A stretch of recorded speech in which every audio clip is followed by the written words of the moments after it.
विठ्ठलाची मूर्ती ही गौतम बुद्धांची मूर्ती आहे. मूर्तीशास्त्र सांगतं प्रत्येक गोष्टीची इव्हिडन्स असतात, प्रत्येक गोष्टीला एक प्रमाण असतं. परमेश्वराच्या हातामध्ये एका साईडला पांचजन्य शंख आहे. पांचजन्य शंख हा बुद्धांच्या हातात होता का? नाही. नव्हता. विठ्ठलाच्या डोक्यावरती तुम्हाला शिवलिंग दिसेल.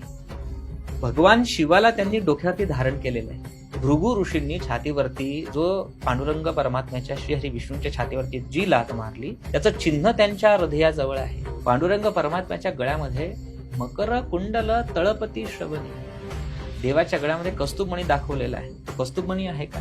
इव्हन पांडुरंगाची जी नाभी आहे ही खोलवर दाखवली, जी सृष्टीची रचना तिथून झाली हे असं त्याचं प्रमाण आहे. त्यांच्या बरोबर पायाखाली एक काठी आहे की जो गोपाळांची जो धेनू चालत असताना जो कठेवरती हात ठेवून उभा राहिला तोच पांडुरंग परमात्मा आहे. हे मूर्तीशास्त्राचं प्रमाण आहे. जशी आजची DNA टेस्ट हा संतती कुणाची आहे हे सांगतं, तसं संत सांगतात की मूर्ती कुणाची आहे, आपल्या बापाची आहे का दुसऱ्याच्या बापाची.